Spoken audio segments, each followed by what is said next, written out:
पर नहीं जाती, अखंड सुभागवती होकर जाती। वो 7 चीज मूल भगवत चित्त का स्मरण करने वाले शंकर स्वयं ऋषिका से कर रहे हैं, तू कर्म का भोग जरूर भोग रही है पर तेरा सात्वित्व की रक्षा स्वयं जगत जननी करेगी, तो चिंता ना करिएगा, तो चिंता बिल्कुल ना करना, स्वयं जगदम्बा करेगी। और आया समय भगवान शिव का जो शिवलिंग, छोटा सा शिवलिंग, बिल्कुल छोटा सा, जिसका पूजन ऋषि का रोज करते। और बहुत ध्यान देना जीजियों, आपसे निवेदन है, आपके घर में जितने पुराने भगवान हैं, ठाकुर जी हैं, देवता हैं, ये सिद्ध हो चुके हैं। कैसे हो गए हैं? सिद्ध। जिस माला से हम जाप करते हैं वो माला हमारी सिद्ध हो जाती है जब जप कर।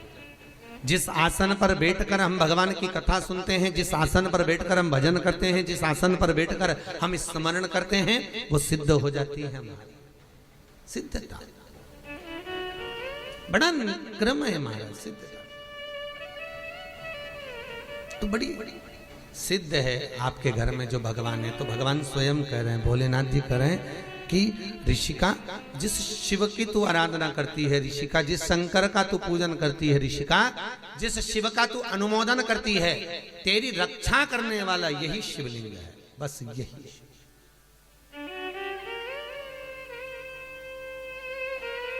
वही शिव।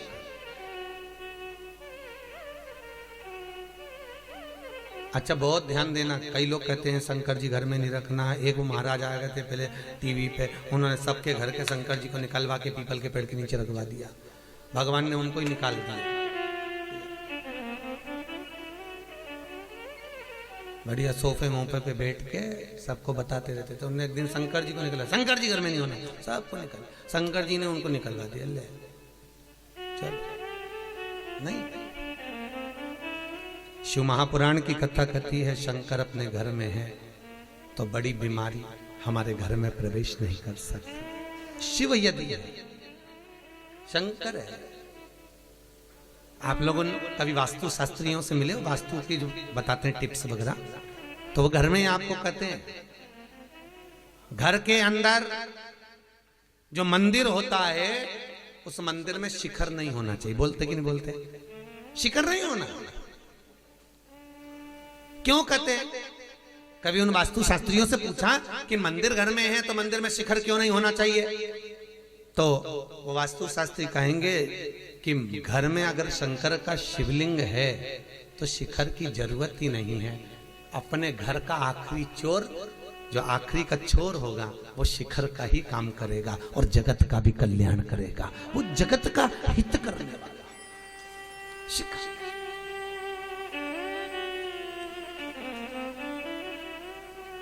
उनसे पूछोगे वो बताएंगे आपको कि मंदिर में अगर शंकर है, मंदिर में अगर शिव विराजमान है, मंदिर में अगर भोलेनाथ विराजे हुए हैं तो फिर क्या सोचना? फिर नहीं सोचना, शंकर है, शिव है, बैठे हैं।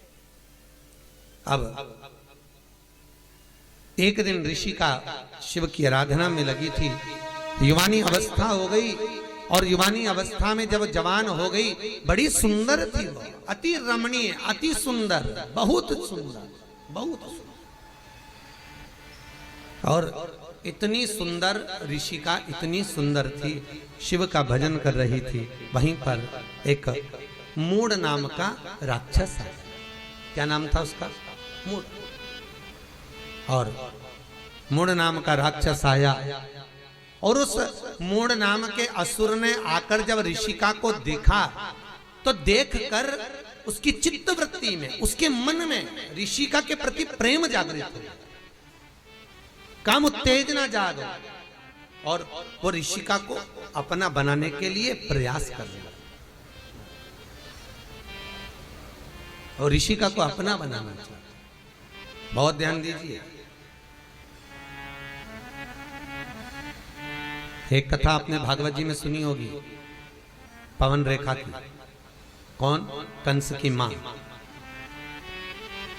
राजा कंस की मां पवन रेखा रजस्वला धर्म के, कौन से धर्म के?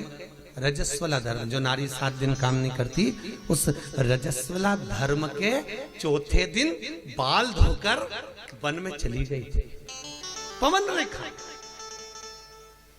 भागवत जी में पंडित जी ने आपने को सुनाया होगा, कंस का जन्म। पवन रेखा चौथे दिन बाल धोकर रजस्वला धर्म के चतुर्थ दिवस में केश धोकर बाहर निकल गए। स्त्रियां धोती हैं बाल तीसरे चौथे दिन, केश धो ले गई वन में।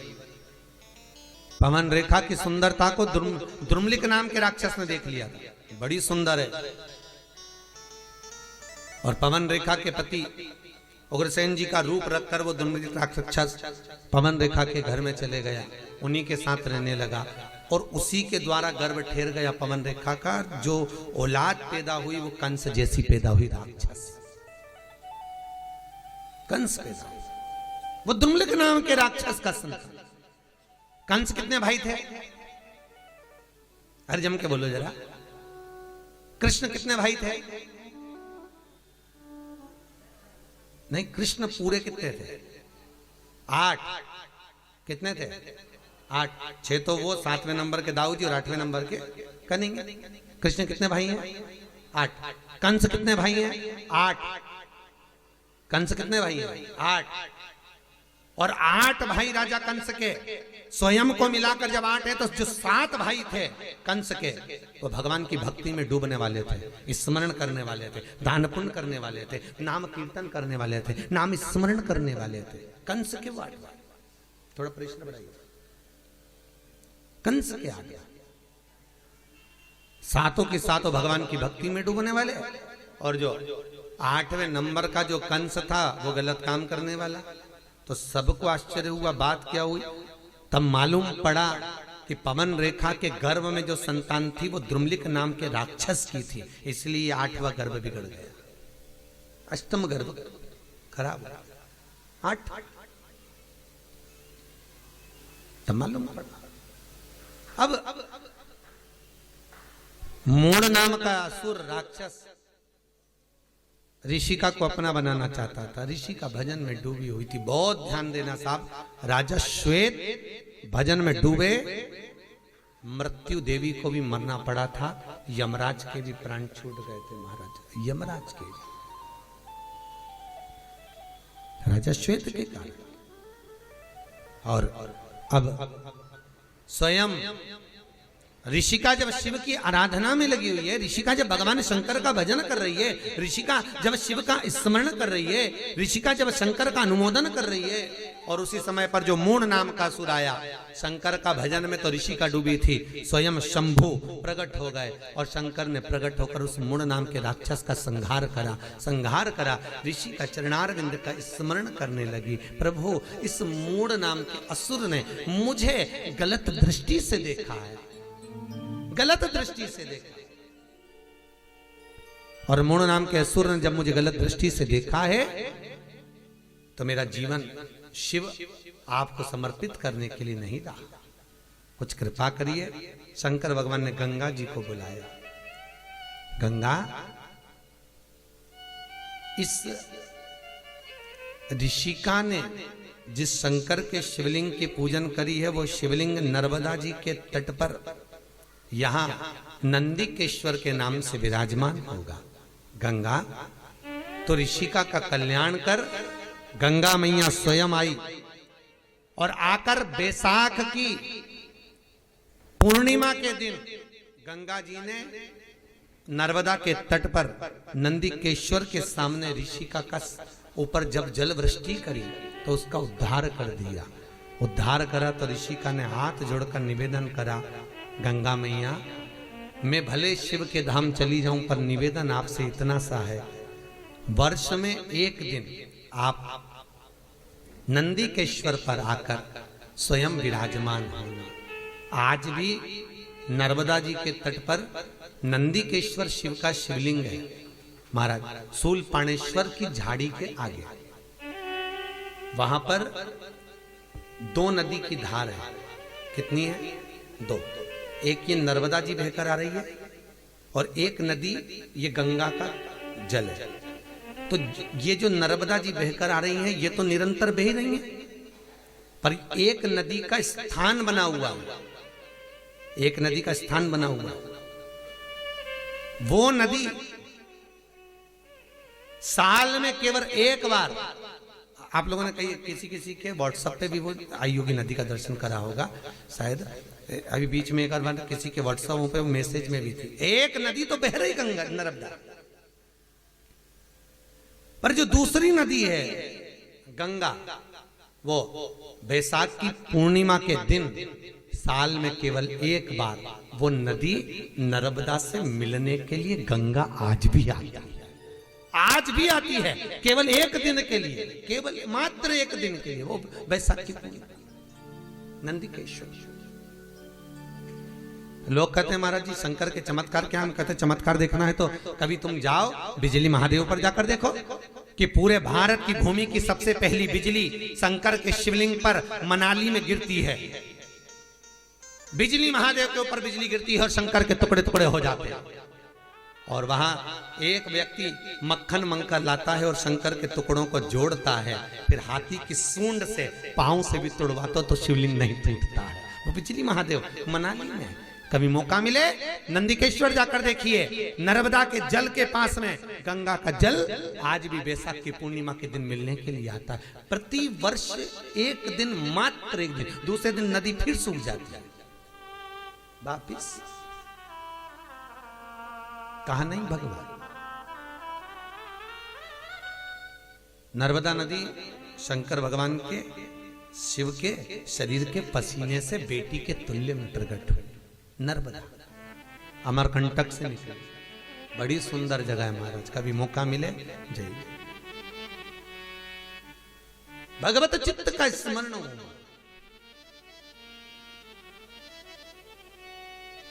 पूरी दुनिया में सारे शिवलिंग पर चढ़ाई हुई वस्तु को नहीं खाया जाता, पर नर्मदेश्वर नर्मदा के जल से निकला हुआ शिवलिंग पर चढ़ी हुई वस्तु खाई जा सकती है, वस्तु पाई जा सकती है, उसका स्मरण किया जा सकता है।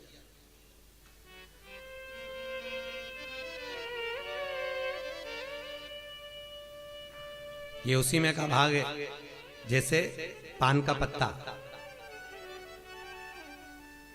कौन सा पत्ता, पान, दर्शन करेंगे,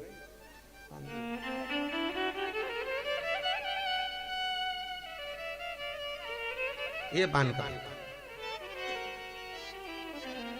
इस पान के पत्ते पर ये, इसका जन्म कहाँ हुआ आपको मालूम होगा ना, पान का जन्म कहाँ हुआ है, अमृत, जो मंथन में अमृत का कलश निकला था, उस कलश को असुरों ने देवताओं से छुपाकर, इंद्र जिस खंबे से बनता था उस खंबे के पास में कलश को छुपाया, वहीं कलश को रखे रखे उस कलश की बूंद नीचे टपक गई थी, तो पृथ्वी से संसर्ग होकर एक बेल उत्पन्न हो गई थी, उस बेल से ये पान का पत्ता उत्पन्न हुआ था, इसलिए पूजन में पान की बड़ी महत्वता होती है महाराज, अमृत का। पर इसमें कामता का निवास हो गया, कामता को देखकर दरिद्रता देवी इसमें प्रवेश कर गई, तो दरिद्रता देवी ने कहा इसमें मेरा निवास होगा, देवताओं ने कहा ये तो देवताओं पे भी चढ़ेगा, सबको प्रिय रहेगा ये बीड़ा, ये पान, तो दरिद्रता देवी कहती है मेरा भाग आगे और पीछे रहेगा, इसलिए जब भी तमोली पान बनाने वाले पान जब बनाते हैं तो आगे का भाग तोड़ देते हैं और पीछे का भाग कैंची से, अरे बोलो सही है कि गलत है, तो कई बच्चे पूछते मम्मी इसको पीछे से क्यों काटा, आगे से क्यों काटा, बीच में तो काटा ही नहीं, तो उसका कारण केवल इतना है, इसमें दरिद्रता का जो भाग है वो दो भाग है, दरिद्रता आगे भी निवास कर रही है, पीछे भी निवास कर रही है, इसलिए इसको तोड़कर फिर पान बनाया जाता है, बीड़ा बनाया जाता है। पर पूजन में जल के पात्र में जब तक यह पान डला रहता है तब तक दरिद्रता देवी का दोष इस पान में नहीं रहता। कई लोग पूजन करने के बाद पान को थाली में रख देते हैं, तो पंडित जी वापस उठा के उसको पानी के कलश में डाल देते हैं, डालते कि नहीं डालते वापिस पानी के कलश में, क्योंकि अलग रहेगा तो दरिद्रता का भाव रहेगा, उसमें डला रहेगा। तुम किसी तमोली की दुकानों पर भी जाकर देखना, जो पान बेचते हैं वो अगर पान का ढेर रखेंगे तो बार बार पान पर पानी का छींटा देते रहेंगे। देते कि नहीं देते? पानी का छींटा देते रहेंगे, उसको गीला रखेंगे।